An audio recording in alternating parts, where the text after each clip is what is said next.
당신의 전성기 오늘 4부 내 마음 나도 몰라 전성기 마음다방.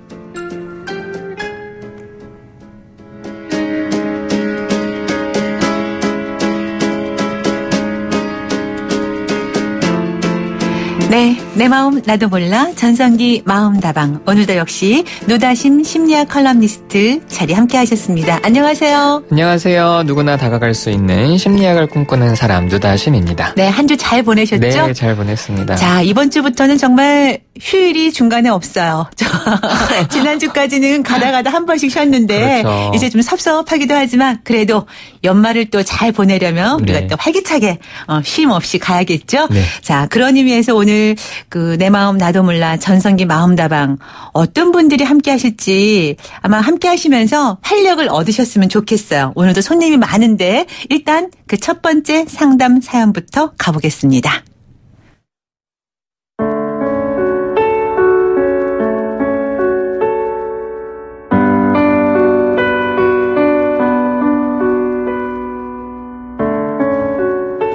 (2469번) 청취자분의 사연입니다. 제 여동생은 5년 전 유방암 판정을 받고 수술을 했습니다. 다행히 치료가 잘 돼서 지금은 95% 정도 건강을 회복했네요. 예전부터 유머가 많아 같이 있으면 재밌다는 소리를 듣는데 다만 성격이 상당히 까칠한 편입니다. 자기 주장이 강하고 목소리도 큰 편이죠. 한껏 웃다가도 자기 마음에 안 드는 게 있으면 가족과 친구들에게 거르지 않고 심하게 말을 합니다. 말투도 굉장히 거친 편이라 가족들은 상처받을 때가 많아요. 저희 집안은 여자 형제가 넷이고 남자 형제가 셋인데 각자 모두 가정을 꾸리고 있고 자녀들도 다 성장해서 이제 하나 둘씩 결혼을 하고 있습니다. 동생은 서열상 셋째인데 암 치료 이후 수운해지는 것 같더니 다시 날이 서는 것 같습니다. 60대에 접어든 나이인데도 남편과 자기 자식은 물론이고 한 달에 한 번씩 만나는 언니 동생들에게도 막말을 내뱉는 제 동생을 이해하기가 힘듭니다. 지난번 만났을 때 목소리가 너무 커서 조금만 낮춰달라고 했더니 그걸로 삐쳐서는 추석 때 어머니 산소에도 오지를 않더라고요. 가족들이 모여서 동생 성격에 관한 얘기를 나눴지만 답이 나오질 않습니다. 어쩌면 좋을까요?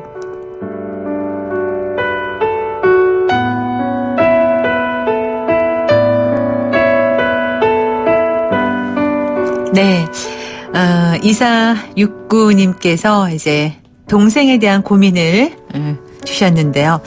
글쎄요. 성격이 쾌활하고 유머도 많은데 조금 까칠한 사람들 사실 주변에서 좀 볼 수 있어요. 네, 너무 그렇죠. 뭐라 그럴까 호불호가 강하다고 할까요? 네. 네. 사실 이 두 가지 특성, 그러니까 뭐 재밌기도 하면서 좀 까칠하기도 한 이 두 가지 특성은 사실은 하나라고 볼 수 있어요. 아, 그래요? 네, 그래서 이 두 가지가 별개고, 그래서 뭐 까칠함을 없애고 유머만 있었으면 좋겠다라든지, 네. 이런 건 사실은 어렵습니다. 아, 그러면 참 좋겠는데. 그렇죠. 네. 그래서 보통 유머를 잘 못하시는 분들은 대인관계에서 자기 주장도 잘 못하시는 경우들도 많이 있고요. 네. 근데 이분 같은 경우는 그만큼 자기 표현도 또 이렇게 강하게 하시니까 웃기기도 엄청 웃기고, 그리고 주변 사람들한테 좀 상처 주는 이런 어떤 표현들도 하시는 거죠. 어떤 면에서는 그냥 자기 마음대로 그냥 다 그렇죠. 하시는 성격일 네, 수 맞습니다. 있겠어요. 네. 거리낌없이. 그러니까 이분들은 사실은 태어나면서부터 기질적으로 감정의 폭이 큰 분들이 많이 있어요. 네. 그러니까 이제 기질적으로 우리가 좀 차분하고 이렇게 좀 사람들 좀 불편해하거나 좀 이렇게 내향적인 분들도 있지만 이렇게 자기 자신을 드러내는데 거침이 없는 분들은 엄청 재밌으면서 엄청 다른 사람한테 상처 줄 수도 있고요. 네. 그리고 지금 이 사연 보니까 이 형제분들이 7남매이신 것 같아요. 그리고 이 동생이 이제 셋째라고 하셨잖아요. 사실은 이렇게 형제들이 많을 때 첫째는 인정받고요. 네.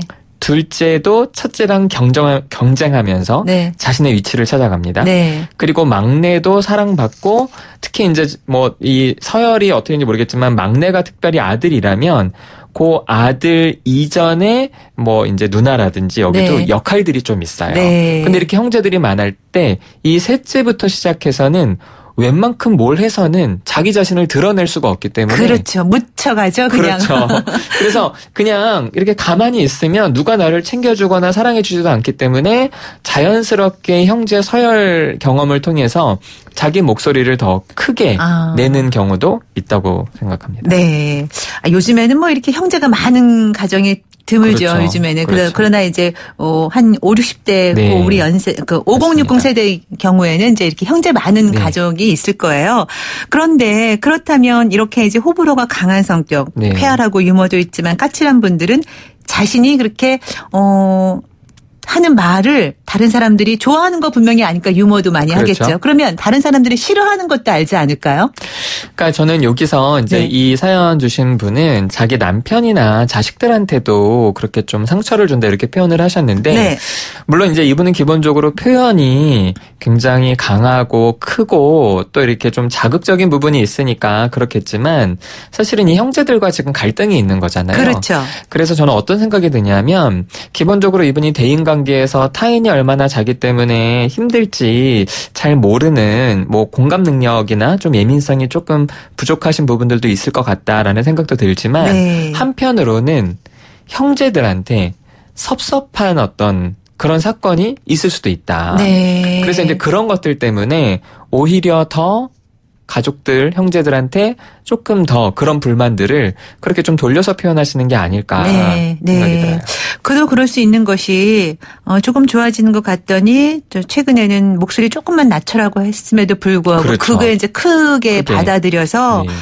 그걸로 이제 좀 약간 또 트러블이 생긴 것 네. 같은데 아무래도 그 좀 더 날카로워진 게 이 암 치료와 관련이 좀 있을 수 있을까요? 왜 암 치료 이후에 조금 변했다고 하셨는데 순해졌다가 다시 날카로워졌다고 네. 그러셨잖아요. 그러니까 이제 아마 이 형제분들은 이 여동생 분이 좀 빨리 순해지기를 늘 기대를 아마 하고 있었을 거예요. 그런데 이제 암 치료를 받으면서 사람의 몸이 좀 아프면 네. 힘들잖아요. 그렇죠. 그게 좀 이렇게 순해진 것 같으니까 아마 이 형제들은 야 이제 얘가 좀 아픈 걸 통해서 좀 순해졌구나. 이렇게 기대를 하셨기 때문에 이게 더 크게 느껴지는 거지. 네. 사실은 유방암 치료를 받으시고 거의 다 완치되셨다면 이전의 모습을 그냥 회복하신 정도지 네. 어떤 암 치료 때문에 특별히 더 그런 것들이 심해지진 않았을 것 같고요. 네. 아까 이제 제가 아마 형제들 사이에서 좀 섭섭한 일이 있지 않았겠느냐라고 네네. 이제 했을 때 일단 저희에게 온 사연만으로 봐서는 혹시 암 치료 과정에서 네. 혹시 형제들한테 조금 더 기대가 좀 있으셨는데 그럴 수 있을 것 같아요. 그쵸? 네. 네, 그래서 그런 부분 때문에 네. 더 섭섭하신 게 아닌가라는 네네. 생각도 좀 듭니다. 사람이 또 몸이 아프면 그렇죠. 좀 약해지잖아요. 네. 심정적으로. 그럴 때 누군가 나한테 한마디라도 더 해주고 그렇죠. 그러길 좀 바라게 되죠. 아무래도. 네. 근데 이렇게 좀 강하게 표현하시는 분들한테는 주변 사람들이 좀 적극적으로 표현하기가 사실 좀 어렵기도 해요. 네. 그리고 워낙 강하다고 생각하니까 뭐 잘 있을 것 같고 그렇죠. 잘 견딜 것 같고 그렇죠. 그리고 또 막상 이렇게 좀 이런 분들에게 뭐 좀 섭섭한 거 있냐 뭐 어떠냐 이렇게 물어보면 자기가 일부러 센 척하느라 그러는 네. 거예요. 별로 뭐 괜찮다 막 이렇게 얘기하는 경우도 있더라고요. 속으로는 좀 아니면서. 그러니까 이게 겉으로는 그렇게 표현을 하니까 뭐 만약에 이제 이분이 야 너 괜찮냐 뭐 오빠가 한번 가서 좀 밥 사주고 할까 그랬을 때 오빠 뭐 이 정도 가지고 네. 이제 그렇게 하지만 사실은 속으로는 좀 와서 날 더 한 번 해주지, 그렇죠. 더 한 번 재촉해주지, 뭐 근데 이런 이제 거. 형제들은 쟤는 됐대. 그러니까 이제 좀 이 정도까지 하자. 이런 가정들이 좀 상상이 됩니다. 네. 그렇다면 이제 서로 간에 아마 조금씩 이렇게 좀 섭섭하고 또 고민스럽고 하는 게 있을 것 같아요. 이걸 좀 잘 풀어가려면은 어떻게 하는 게 좋을까요? 가족들이 자기네들이 느끼는 그런 고민을 동생한테 얘기하는 방법 또는 동생분이 또 자기 스스로 좀 섭섭한 부분이 있던 것을 네. 형제들에게 얘기하는 방법 조금씩 다를 것 같은데요. 그렇죠. 일단은 주의하실 거는 이 형제분들이 이분에게 가서 야, 너 이렇게 하면 우리가 너무 힘들다.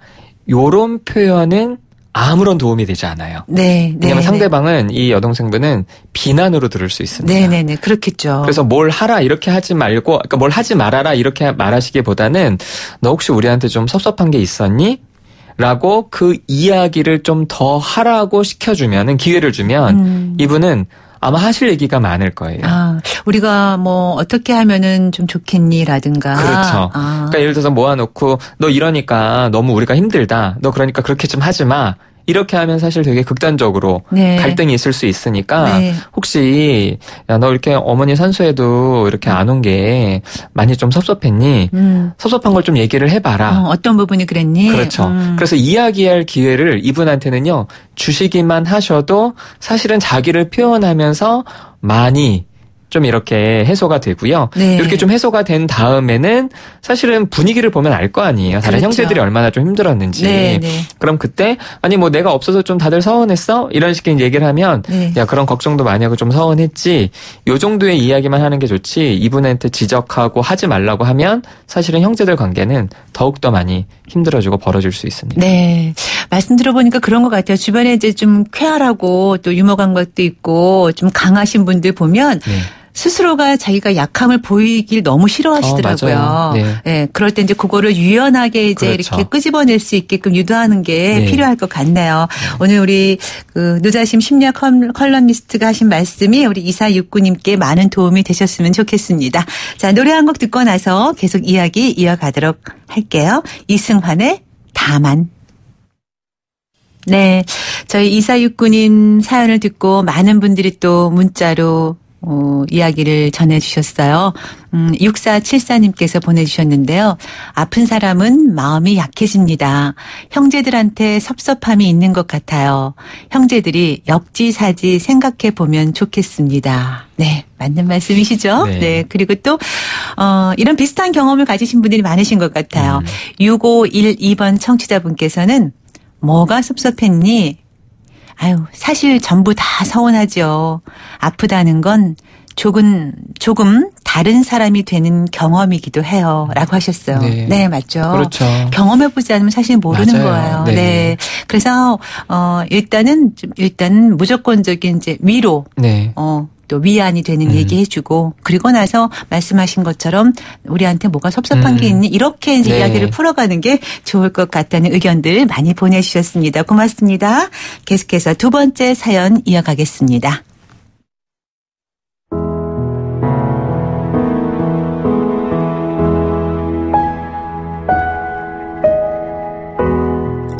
(6001번에) 핸드폰을 사용하시는 분의 사연입니다.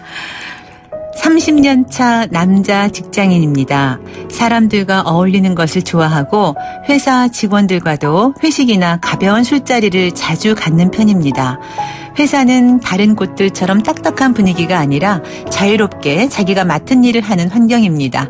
개방된 사람이 많은 편이고 할 말 있으면 다들 하는 스타일입니다. 저는 지금껏 팀원 누구와도 문제가 없었습니다. 그런데 입사 1년 차 되는 까마득한 여자 후배가 자꾸 눈에 거슬립니다. 입사 직후에는 저한테 많은 걸 배우고 싶다면서 굉장히 친한 척을 했습니다. 열심히 하는 모습이 기특하기도 하고 귀여워서 밥도 술도 많이 사주고 조언도 많이 해줬습니다. 그런데 2개월 전쯤부터 해서 제가 업무상 말을 걸면 난감한 표정을 지으면서 다른 사람을 쳐다보더라고요. 언젠가 술자리에서 그 후배가 제가 좋다는 식으로 말을 하길래 농담이겠거니 싶어서 소개팅 해주겠다고 했거든요. 저는 아이가 둘인 가장입니다. 그 이후에 후배 태도가 돌변한 건 아닌데 조금 지나서 서서히 저를 피하고 있는 것 같습니다. 괜히 붙잡고 물어봤다가 오해받을 것 같기도 하고 회사 사람들 눈치도 있어서 신경이 쓰입니다. 점점 노골적으로 저를 피하는 회사 후배 어떻게 해야 할까요?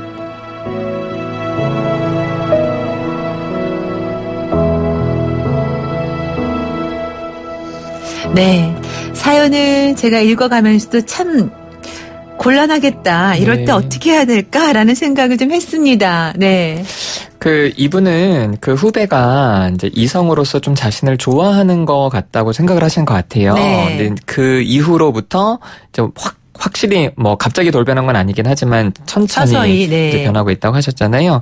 그런데 물론 좋아할 수도 있는데 이 좋아한다는 감정을 우리는 너무나 당연하게 이성의 감정으로서만 좋아한다고 생각을 하는데 사실은 이 회사에서 벌어질 수 있는 지금 여자 후배와 남자 상사와의 관계에서는요. 특별히 아버지한테 받지 못했던 그런 애정과 관심을 직장 상사한테서 좀 받게 됐을 때 네. 그것 때문에 좋아하는 마음이 사실은 들 수도 있습니다. 네, 30년 차 직장 생활 하셨다니까 뭐 딸뻘 되는 그렇죠. 후배일 수 있네요. 그렇죠. 네. 그래서 이제 아버지뻘 같은 사람이 자기를 챙겨주니까 그게 이제 좋아서 네. 더 편하게 했을 수도 있는데 네. 이제 이분 입장에서는 좀 이성으로서 나를 좋아해서 저 친구가 나를 좀 불편하게 여기나 이렇게만 생각을 하시는데 네. 사실은 그게 아닐 수도 있다. 네, 아닐 수도 있다는 걸 좀 기억하셨으면 좋겠습니다. 어쩌면 너무 지레짐작으로 그냥 혼자만의 그렇죠. 생각으로 그렇게 네네. 고민을 하실 수도 있을 것 같고 또 어쩌면은 또 6001번 사연 보내주신 분께서 본인도 모르는 사이에 후배를 어떻게 하면 좀 불편하게 했을 수도 있을 것 같아요. 제가 봤을 때는 오히려 이 가능성이 좀 더 큰데요. 네. 만약에 이 여직원분이 이 이제 청취자분한테 정말 좋아한다고 고백을 한 거고 네. 그걸 거절처럼 느꼈다면 아마 좀 갑자기 좀 불쾌하게 여겨서 이렇게 했을 수도 있긴 하지만 서서히 좀 태도가 돌변했다는 거는 이분은 좀 모르시는 것 같아요. 만약에 그게 있다면. 네네. 어떤 상황에서 그랬었는지. 그렇죠. 네. 그래서 뭐 자신이 뭐 둘이 이제 만나서 뭐 밥도 먹고 술도 드셨다고 하니까 그런 과정에서 좀 본의 아니게 말실수를 하셨다거나 혹은 직장에서 친하다는 그러니까 직장 분위기가 되게 좋은 어떤 친한 분위기라고 하시는데 네. 이제 그런 과정에서 사람들이 좀 상대방이 기분 안 좋을 수 있는 그런 실수들을 좀 하는 경우들이 있거든요. 네. 그래서 그런 어떤 경험들이 오히려 그 여자 후배분을 좀 불편하게 여기지 않았을까. 네. 그래서 이분이 이제 보내주신 사연에 보면은 업무상 말을 걸면 난감한 표정을 지으면서 다른 사람을 쳐다본다고 했잖아요. 네. 그래서 다른 사람을 이렇게 쳐다본다는 거는 확실히 이분의 어떤 그런 좀 좋지 않은 그런 경험들이 있었을 가능성들이 좀 있는 것 같아요. 그러니까 좋지 않은 경험이라는 것은 그냥 상사로서 후배에게 어떤 업무적인 관계?